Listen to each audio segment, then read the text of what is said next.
Halo teman-teman semuanya, kembali lagi dengan saya Vicky Rido. Seperti biasa, saya akan bereaction soal sepak bola Indonesia dan juga tanggapan dan komentar dari netizen Indonesia soal persepak bolaan tanah air. Jadi seperti apa tanggapan mereka? Mari kita simak sama-sama. Tapi sebelum itu, jangan lupa untuk like, comment, dan subscribe. Dan jangan lupa juga untuk nyalakan lonceng notifikasinya. Let's go!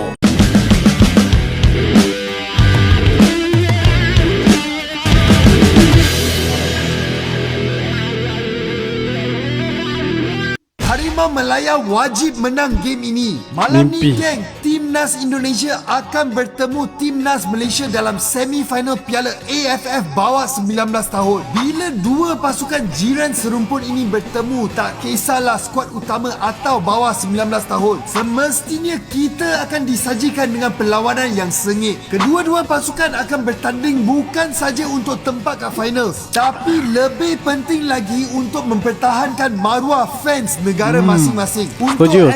Harimau kebelakangan ini kita mengalami beberapa kejadian negatif. Akan tetapi prestasi Harimau Malaya di pertandingan AFF ini memang padu dan ini memberi kita harapan untuk masa depan bola sepak Malaysia. Selain dari Haikal Danish, ini adalah skuad muda baru di bawah pimpinan Wan Torres Garrido dan prestasi setakat ini memang meyakinkan. Kemenangan mudah 11-0 lawan Brunei diikuti 5-0 dengan Singapura dan seri 1 sama dengan Thailand memberi kita keyakinan sebagai juara bertahan. Timnas Indonesia juga hebat di mana mereka menguasai kumpulan A dan mempunyai kelebihan sebagai tuan rumah pertandingan ini. Walau bagaimanapun, dengan kualiti pemain muda seperti Pawitran, Abang yakin Harimau Malaya akan mengalahkan Garuda malam ini. Ramalan Memang Malaysia ini satu grup dengan negara-negara yang cukup lemah seperti Brunei Darussalam. Tapi ada satu negara yang dia lawan itu imbang seperti Thailand kan. Artinya Malaysia dengan Brunei Darussalam ini kualitas mereka itu jauh sekali begitu. Pemain-pemain mereka itu jauh begitu antara Malaysia dan juga Brunei Darussalam. Jadi wajar kalau Malaysia itu membantai 11-0 si Brunei Darussalam ini. Nah, kalau kita lihat mereka lawan Thailand, mereka juga tidak bisa berkutik. Justru mereka bermain imbang lawan dengan Thailand gitu. Berbeda dengan Indonesia. Indonesia menyapu bersih semua pertandingan di babak penyisihan grup. Jadi saya pikir untuk sebentar malam, prediksi saya skor Indonesia lawan Malaysia U19 ini ya Indonesia menang dengan skor 3-0 teman-teman. Kalau teman-teman prediksinya seperti apa? Tulis di kolom komentar. Sekarang mereka gue melihat mencari titik lemahnya Sintayong agar dikritik. Yaitu Sintayong nggak pernah punya piala AFF. Oke. Sekarang gue tanya, untuk gue agak memalukan dengan rakyat 275 juta kalau lu hanya fokus ke AFF. Level kita udah di Asia. Netizen kardus itu yang bilang, ya kan harus juara AFF dulu. Hey my friend, Netizen kardus. Singapura 4 kali juara AFF, nggak pernah ikut Piala Asia. Pada saat kita ikut Piala Asia, which we did sekarang, pertanyaan gue sekarang, yang kritik Sintayong, tolong googling kapan kita terakhir ikut Piala Asia, tidak sebagai tuan rumah, tapi ikut kualifikasi, long time ago. Oke? Karena pada saat kita ikut Piala Asia, pintu Piala Dunia itu lebih dekat. Pada saat kita lolos grup, seandainya kita lolos grup terus kita kalah, pintu ke Piala Dunia itu jauh lebih dekat lagi. Itu jauh Ketimbang Piala AFF yang jauh dari kalender FIFA. Jadi menurut saya ya lebih penting kita lihat yang lebih besar dari Piala AFF seperti Piala Asia. Karena Piala Asia ini statusnya atau gengsinya itu lebih besar daripada Piala AFF teman-teman. Nah mungkin sebagian orang yang ada di Indonesia, khususnya para pandit-pandit sepak bola, mereka ini mau supaya STY ini memenangkan satu gelar gitu, sehingga mereka memaksa, seolah-olah ya memaksa STY ini untuk memenangkan Piala AFF terlebih dahulu, baru bisa diakui sebagai pelatih hebat gitu. Karena keluar isu-isu atau statement-statement dari para pandit sepak bola, pengamat-pengamat ini, mereka bilang bagaimana mau menjadi Raja Asia, sedangkan di ASEAN saja belum pernah meraih satu pun trofi si coach STY ini. Tapi saya pikir trofi itu bukan satu tolak ukur untuk kita menguji apakah pelatih ini hebat atau tidak. Karena kalau kita mau melihat kembali ke belakang, maka STY ini bukan pelatih sembarangan. Dia ini pernah melatih Korea Selatan dan pernah mengalahkan Jerman, sang juara bertahan di Piala Dunia.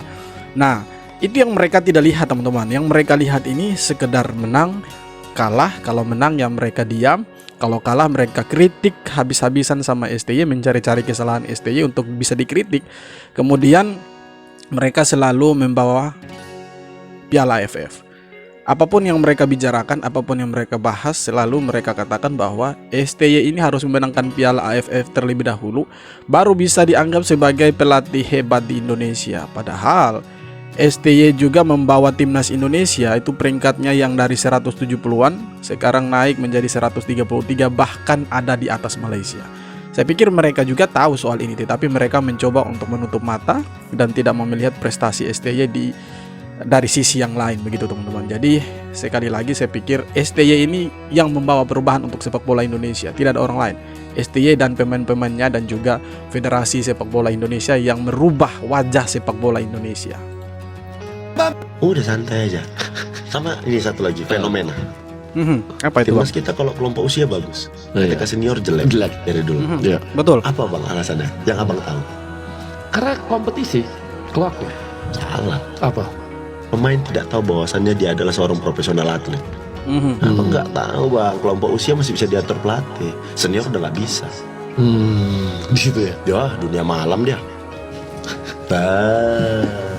Nah, ini aku nggak tahu itu. Ah. Terlalu ini aku ini. Contoh buruk bang. Contoh buruk Jadi kau pesepak kerja bola main Indonesia. malam doang, main malam terus. Iya, contoh buruk pesepak bola Indonesia. Secara kualitas kemampuan, Oke. bisa dibilang aku oke bang. Tapi itu tadi dunia malamku bang, diajak senior semua segala macem. Oke di usia 20 sampai 23 stamina aku masih oke, walaupun aku keluar malam stamina aku masih oke. Tapi Habis 25 habis bang, habis itu. Pantasan kita 25 udah habis semua ya, rata-rata. U19 era Evan Dimas siapa yang masih bertahan? Tidak ada. Apa alasannya? Kok nggak bertahan mereka? Habis ya. Hah? Nah itu dia penyakitnya kita, pemain-pemain Indonesia ya suka klub malam. Bukan berarti pemain-pemain di Eropa sana tidak suka klub malam ya. Kebanyakan juga mereka namanya negara luar pasti suka klub malam ya. Tetapi kembali lagi bahwa mereka mengingat ya, menyadari bahwa mereka itu pemain profesional begitu. Jadi mereka kembali ke jalurnya mereka. Tetapi kita, kenapa mereka itu gacor di usia muda begitu? Hebat-hebat mereka di usia muda. Kelompok umur seperti 17 sampai ke usia 23 itu jago-jago timnas Indonesia. Tetapi sampai ke level senior itu justru melempem, justru seperti kehilangan arah mereka. Bermainnya angin-anginan, tidak sehebat waktu bermain di kelompok umur. Jadi ya mungkin ya ada benarnya juga apa yang disampaikan oleh Bang Oki Rengga ini, bahwa ya bisa jadi karena dunia malam. Karena dunia malam itu juga merusak pemain profesional, khususnya pemain-pemain lokal. Jadi bagaimana kita mau bersaing dengan pemain-pemain yang boleh dikatakan pemain diaspora? Mereka itu menjaga kebugaran. Mungkin mereka suka klub malam, tetapi ya lebih sadar diri lah bahwa mereka itu pemain profesional.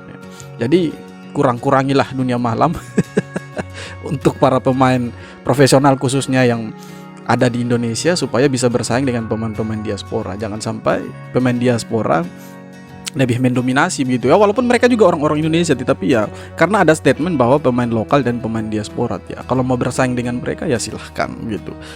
Tunjukkan bahwa kalian bisa gitu, bukan hanya sekedar dunia malam ya, seperti yang disampaikan oleh Bang Oki Rengga ini. Kira-kira seperti itu teman-teman. Pelatih Timnas Malaysia U19, Juan Torres Garrido, sudah mencari-cari alasan jika timnya kalah dari Timnas Indonesia U19 di semifinal Piala AFF U19 2024, Sabtu 27 Juli 2024 pukul 7 malam .30 waktu Indonesia Barat. Torres Garrido mengatakan, perbedaan waktu istirahat sangat merugikan. Ini sengaja cari-cari alasan. Mereka bilang Indonesia lebih banyak istirahat daripada Malaysia, padahal sebenarnya ya itu cuma 1 hari. Jadi ya tidak bisa dijadikan alasan sih sebenarnya. Malaysia U19 dan menguntungkan Timnas Indonesia U19.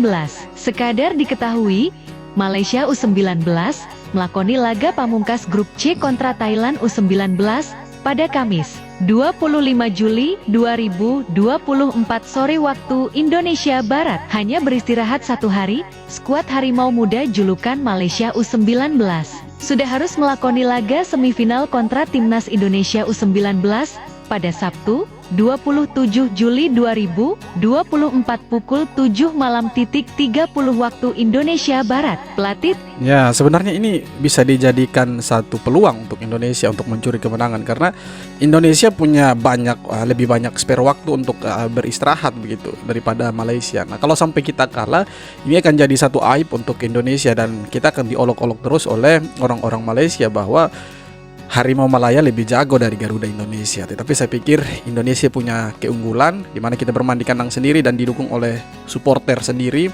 Ya, Malaysia kan tidak mungkin ada supporter mereka tapi sedikit. Indonesia lebih banyak, jadi semoga bisa dimanfaatkan sebaik-baiknya dan bisa mencuri kemenangan sebentar malam, teman-teman.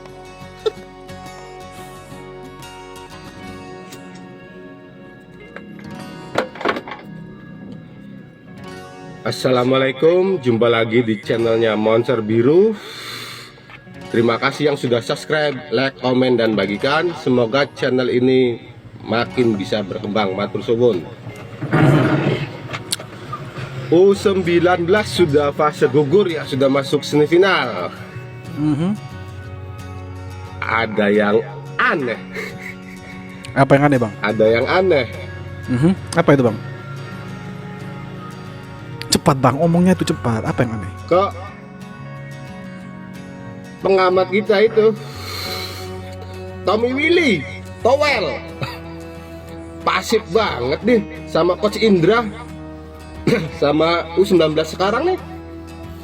Giliran sama STY aktif banget, gercep kayak proses naturalisasi. Sat. Tapi giliran di Coach Indra kayaknya pasif banget ya. Towel di STY Gimana kamu gercep. Towel ya? Tinggal tanya begitu. Ayo dong, Gimana kamu Towel? stasiun televisi gercep lagi tuh. Kemarin kan gercep. Oh iya ya, di TV sekarang kan lagi pindah ya kasusnya ya, lagi gercep di pindah. Jadi begini, Towel mungkin tidak mengkritik Coach Indra Syafri karena mungkin Coach Indra Syafri ini lebih banyak menggunakan pemain-pemain asli keturunan asli Indonesia, bukan keturunan ya maksud saya. Jadi mungkin Towel diam, tidak mau mengomentari Coach Indra Syafri atau mungkin mengomentari tetapi di belakang layar begitu. Tetapi berbeda dengan Coach STY, Towel itu selalu mengomentari di depan layar, mengkritik habis-habisan Coach STY. Apapun yang dilakukan oleh STY selalu salah di mata Towel. Jadi ya semoga Indonesia ini di bawah U19 tahun, di bawahnya Coach Indra Syafri sebentar malam bisa memenangkan pertandingan. Dan ini sebenarnya pertarungan harga diri juga, karena fans Malaysia dan fans Indonesia ini saling membanggakan tim masing-masing begitu. Sama-sama hebat lah dari kedua sisi ini begitu. Tetapi sebentar malam adalah penentuan apakah Indonesia lebih jago atau Malaysia lebih jago. Dan saya berharap sih Indonesia bermain habis-habisan. Kalau bisa fight total, jangan sampai setengah-setengah. Kalau bisa fight habis-habisan, lapis habis-habisan. Kalau bisa main kasar, kita juga bisa main kasar gitu, supaya Malaysia ini bisa dibungkam lah congor mereka, mulut mereka itu jangan sampai mereka sesumbar sombong lagi menganggap remeh timnas Indonesia. Dan untuk Bung Towel, semoga dia mengomentari Coach Indra Syafri ini teman-teman. Jadi ya kayak hilang-hilang sih ya, muncul di podcast tapi tidak serame dulu gitu. Kenapa sih? Ada yang tahu, tulis di kolom komentar. Oke teman-teman, sekian video kali ini. Terima kasih banyak sudah nonton video sampai akhir. Sekali lagi jangan lupa untuk like, komen, dan subscribe. Kita jumpa lagi di video-video berikutnya. Hormat.